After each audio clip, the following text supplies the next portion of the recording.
महाभारत की गाथा में कौरवों के मामा श्री शकुनी को अपनी कुटिल बुद्धि के लिए विख्यात माना जाता है। छल, कपट और दुष्कृत्यों में माहिर शकुनी ने युद्ध तक पांडवों के विनाश के लिए कई चालें चली। कहते हैं कि इन्हीं चालों के कारण पांडवों के जीवन में उथल पुथल मचा रहा और अंततः युद्ध की नौबत आ गई। आओ जानते हैं शकुनी मामा के रहस्य। शकुनी गांधार नरेश राजा सुबाल के पुत्र थे। शकुनी का जन्म गांधार के राजा सुबाल के राज्य प्रसाद में हुआ था। वह माता गांधारी का छोटा भाई था। वह जन्म से ही विलक्षण बुद्धि का स्वामी था, अतः राजा सुबाल को अत्यंत प्रिय था। गाथा अनुसार ऐसा माना जाता है कि गांधारी का विवाह धृतराष्ट्र से करने से पहले ज्योतिषियों ने सलाह दी कि गांधारी के पहले विवाह पर संकट है, अतः इसका पहला विवाह किसी और से कर दीजिए, फिर धृतराष्ट्र से करें। इसके लिए ज्योतिषियों के कहने पर गांधारी का विवाह एक जानवर से करवाया गया था। बाद में उस जानवर की बलि दे दी गई। कहा जाता है कि गांधारी को किसी प्रकार के प्रकोप से मुक्त करवाने के लिए ही ज्योतिषियों ने ये सुझाव दिया था। इस कारणवश गांधारी प्रतीक रूप में विधवा मान ली गई और बाद में उनका विवाह धृतराष्ट्र से कर दिया गया। ये सच्चाई बहुत समय तक कौरवों को पता नहीं चली। ये बात जब महाराज धृतराष्ट्र को पता चला तो वे बहुत क्रोधित हो उठे। उन्होंने समझा कि गांधारी का पहले किसी से विवाह हुआ था और वह न मालूम किस कारण मारा गया। धृतराष्ट्र के मन में इसको लेकर दुख उत्पन्न हुआ और उन्होंने इसका दोषी गांधारी के पिता राजा सुबाल को माना। धृतराष्ट्र ने गांधारी के पिता राजा सुबाल को पूरे परिवार सहित कारागार में डाल दिया।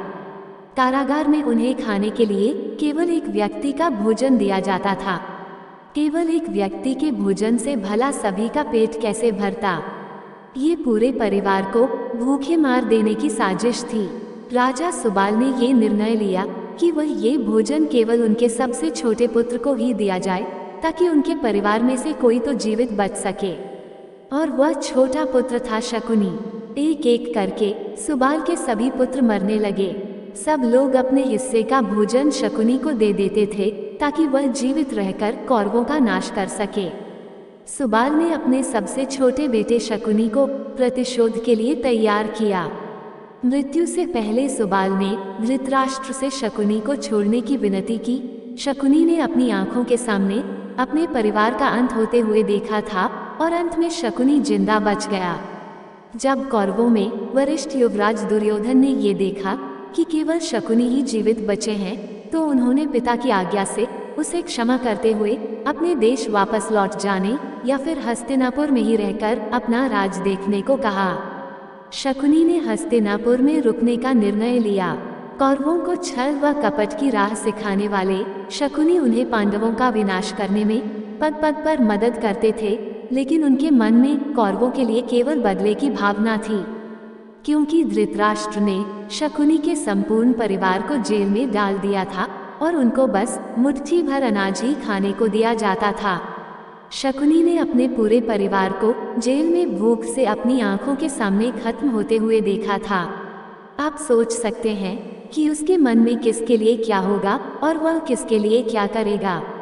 कहते हैं कि शकुनी ने प्रतिशोध लिया था, लेकिन ये कितना सही है ये तो शकुनी ही बता सकते थे, क्योंकि कोई भी व्यक्ति नहीं चाहेगा कि वह अपनी बहन के परिवार को नष्ट करने का षड्यंत्र रचे, या हो सकता है कि वह चाहे भी। शकुनी ने हस्तिनापुर में सबका विश्वास जीत लिया और 100 कौरवों का अभिभावक बन बैठा। अपने विश्वासपूर्ण कार्यों के चलते दुर्योधन ने शकुनी को अपना मंत्री नियुक्त कर लिया।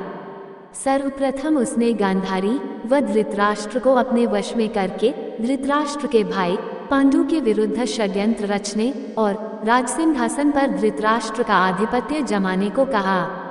फिर धीरे धीरे शकुनी ने दुर्योधन को अपनी बुद्धि के मोहपाश में बांध लिया। शकुनी ने न केवल दुर्योधन को युधिष्ठिर के खिलाफ भड़काया, बल्कि महाभारत के युद्ध की नींव भी रखी। शकुनी का जब ये चाल सफल हो गया तो कौरवों के नजर में उसका सम्मान और बढ़ गया। गांधारी अपने भाई की चाल को समझती थी और वो अपने पुत्रों को बुराइयों से दूर रहने को कहती थी, लेकिन उसकी नहीं चलती थी। पति, भाई और पुत्र के बीच गांधारी विवश थी। ये बहुत कम लोगों को मालूम होगा कि शकुनी के पास जुआ खेलने के लिए जो पासे होते थे वो उसके मृत पिता के रीढ़ की हड्डी के थे। अपने पिता की मृत्यु के पश्चात शकुनी ने उनकी कुछ हड्डियां अपने पास रख ली थीं। शकुनी जुआ खेलने में पारंगत था और उसने कौरवों में भी जुए के प्रति मोह जगा दिया था। कुरुक्षेत्र के युद्ध में शकुनी ने दुर्योधन का साथ दिया था। शकुनी जितनी नफरत कौरवों से करता था उतनी ही पांडवों से, क्योंकि उसे दोनों की ओर से दुख मिला था। पांडवों को शकुनी ने अनेक कष्ट दिए। अंततः महाभारत के युद्ध में सहदेव ने शकुनी का उसके पुत्र सहित वध कर दिया। धन्यवाद।